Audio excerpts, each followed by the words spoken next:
headbangers que acompanham o canal United by Metal, estamos de volta para o terceiro vídeo de 2018. Tá uma média boa, de um por mês.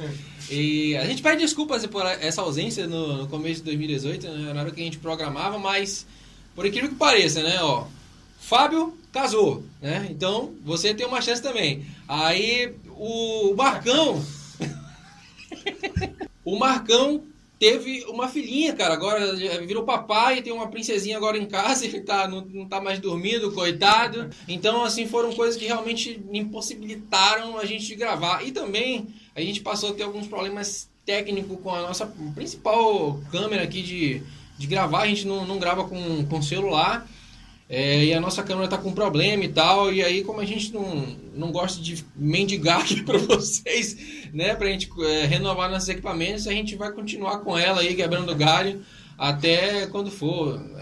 Enfim, né, a gente tem um zelo com o canal, mas não é... A gente tem que arranjar um tempo para gravar, e às vezes nem sempre é possível, principalmente com todas essas adversidades que tem acontecido. Mas eu acho que vai melhorar. A gente lançou agora um vídeo recentemente com uma entrevista aí que o Márcio conduziu com o pessoal da Eutanase, falando sobre um festival que vai ter aí no próximo mês. E agora a gente vai gravar um vídeo que era simplesmente pra gente ter gravado ali no comecinho de janeiro, como se fosse uma homenagem de Warren Dane, cara, só pra você ver, né? Não merecia esse grande poeta do metal. A gente vai agora fazer um Metal Relics sobre o debut do cara praticamente assim no metal, né? Mundialmente. O Refuse the Night do Sanctuary.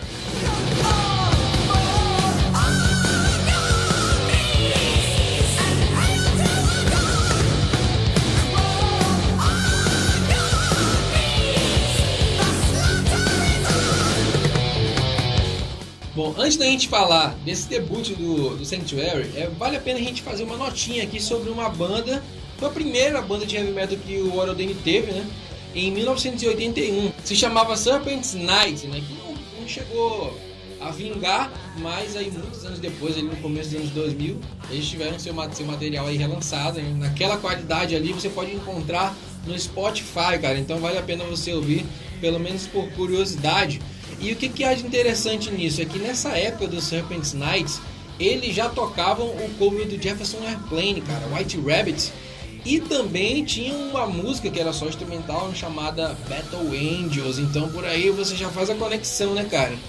Acho que mostra um pouco da grande influência que o Warren Dane tinha sobre o Sanctuary, né? Porque a versão que essa banda tocava do Jefferson Airplane é idêntica à versão que você encontra no debut do Sanctuary, cara. Mas enfim, 4 anos depois eles resolveram formar o Sanctuary com o Lenny Rutledge, o David Butterbill na bateria e o Warren Dane nos vocais, o Sean Blossom na guitarra e do Gene Shepard, cara, no baixo, que o cara seria o fiel escudeiro do Warren Dane, tudo que o cara se metesse, ele tava ali, inclusive em sociedade. Os caras, eles eram donos ali de uma franquia da Vince Pizza, lá em Seattle, cara. E eles também têm formação de chefes, né? Ambos, né? Ou tinha, no caso do Warren Dane, né? Então os caras eram bem parceiros, né? E uma outra coisa curiosa, né? E que vocês puderam ver aí na época da morte do Warren Dane, né? Que ninguém sabe ao certo qual era a idade do cara, né, velho? Tem correntes, assim que eu vi a notícia que ele tinha morrido, eu vi lá 46 anos. Mas pessoas mais próximas, inclusive as pessoas que estavam gravando, dizem que a idade dele era 53 anos, né? 59, acho que umas 4 idades foram divulgadas pro cara. Mas eu acho que ele tinha mais de 50, assim. Mas enfim, aí eles gravaram uma demo e o Lenny Rutledge andava com essa demo pra cima e pra baixo, né? Essa história é curiosa porque eles ficavam se perguntando entre eles como é que a gente vai chegar lá, né? E o Lenny Rutledge teve a ideia de pegar 2 amigas e invadir o quarto dos caras com a mulherada, entendeu? Que é pra ver se o Dave aceitar, a gente já fica aqui junto e tal. E aí acabou que o Dave Mustaine foi receptivo, distribuiu bebida pra galera toda e foi quando eles levaram o Dave Mustaine pro carro deles pra escutar a demo, e foi quando ele gostou e quis produzir a banda. E gostou até demais, né? Justamente por isso, porque ele não só se propôs ali a dar uma força pros caras, como se propôs também a produzir esse material da banda, né? E aí eles conversaram até com o próprio empresário do Megadeth na época, né? E e ele se tornou empresário do Sanctuary, né, cara? Arranjou contrato e tudo mais. Então, em 1986, eles assinaram um contrato com a Epic e começaram a produzir o seu primeiro disco, né, cara, que foi lançado em 1987, que é esse aí, ó, Refuse Denied, com esse traço aí que você deve conhecer, nessa capa é do Ed Rapka, que fez capa aí trocentas bandas dos anos 80, e eu consegui aqui essa renomada versão, cara, que ela é imbendável, da Sony Music. Eu consegui não só esse, como o segundo disco deles aí que a gente vai mostrar. E, putz, cara, é um álbum sensacional, cara, que mostra assim um heavy metal tradicional, né? Elementos até de thrash metal, uma vez ou outra.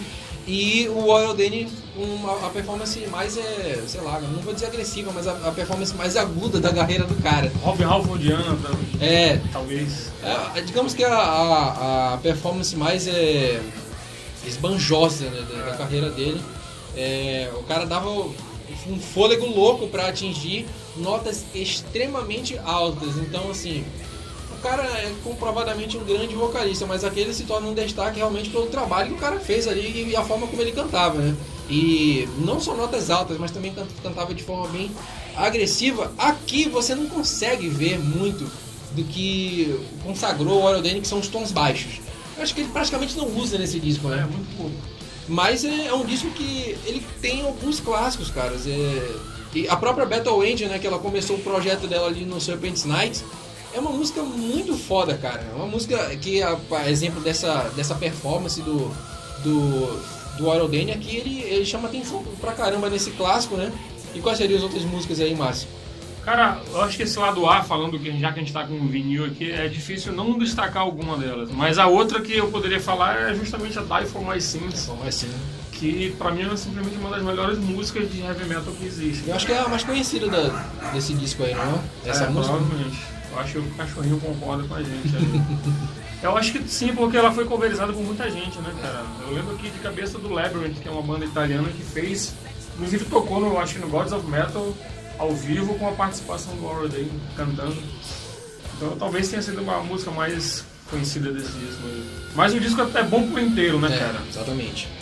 E você tem também a música White Rabbit, que é o cover do Jefferson Airplane, que também já mostrava aí um pouco da característica do Warren Dane de porra alocar as versões todinhas. É uma versão que lembra muito pouco a versão original, é tão porra louca quanto a versão original, que também é muito bacana, né, cara? Mas não lembra, né, muito assim. Não lembra. Não lembra quase nada. E a outra música que eu mais gosto, uma das minhas preferidas desse disco, é a The Third War, que ela é uma música muito curta, acho que tem menos de 3 minutos. Uma música muito bacana, cara, demais, adoro essa música, mas é uma das músicas mais aceleradas do disco. Você estava falando sobre o tipo de som, né? Tem uma entrevista muito legal do Lenny, do Rootlad, na época do lançamento do disco, que o repórter pergunta exatamente qual é o tipo de som que ele definiria a banda, né? Que sonoridade. E ele disse que, como tem aqui, nós não somos muito propensos a ter músicas rápidas toda hora. Eles tinham um pouco dos dois ali, né? Então é que ele dizia que seria um encontro entre Metallica e King Diamond. E aí depois que eu li essa entrevista, realmente tem coisas assim que eu acho que eles têm realmente influência de King Diamond, cara. Alguns dedilhados, algumas coisas que lembram. Não que seja cópia nem nada disso. Bem distante disso. Bem distante mesmo. Influências, né? Exatamente.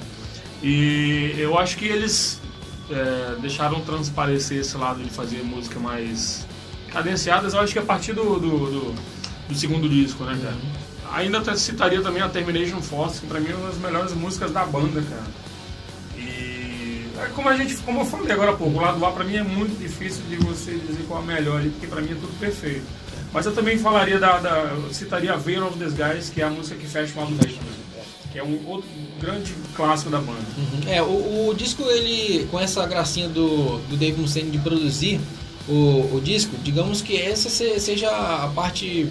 Calcanhar de Aquiles? O calcanhar de Aquiles, mas eu já vi muita gente dizer que a produção é uma porcaria. Pois é. Acho que precisa ouvir algumas porcarias ainda aí. A produção, ela, digamos que ela não compromete, mas ela poderia ser muito melhor. Eu acho que pra época, mesmo pra época ali, né?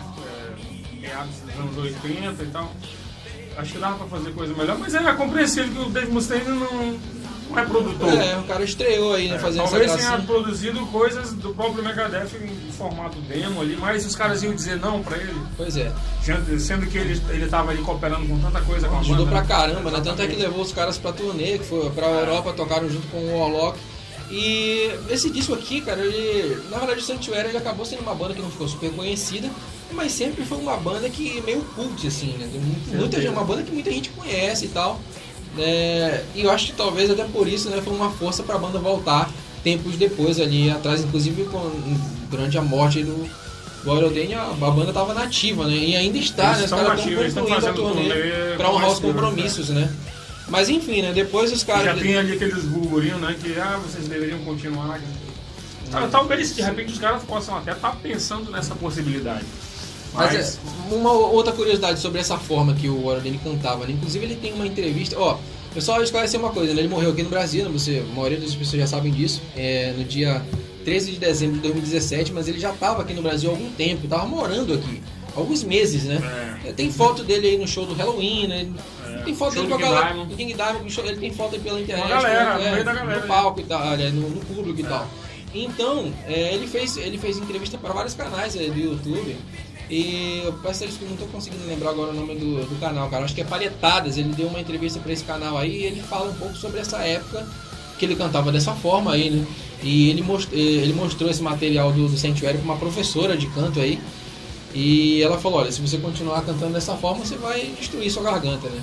Aí ele falou, então me ensine a cantar assim, de forma que eu não destruo. E ele começou a ter aulas, né? Só que é claro que o resultado disso, que você pode ver, por exemplo, no segundo disco deles, Into the Mirror Black, já é uma coisa totalmente diferente do que eles faziam aqui nesse primeiro disco. E aqui já ele tá muito mais pianinho, E eu já noto uma conexão com o som do Nevermore. Justamente, aqui você já pode fazer várias conexões com o som do Nevermore e ele já canta num tom muito mais baixo. Inclusive, aqui você tem várias passagens em algumas músicas que ele mostra o seu tom grave. E ele simplesmente abandonou aqueles gritos totalmente altos que ele fez. É engraçado que eu acho que aqui no Brasil ele também deu uma entrevista falando que as pessoas... O repórter perguntou sobre qual é a música mais difícil e ele citou a Battle Angels, né, de cantar ao vivo, e ele fala que quando eu canto bem, no dia seguinte eu não vejo um vídeo postado.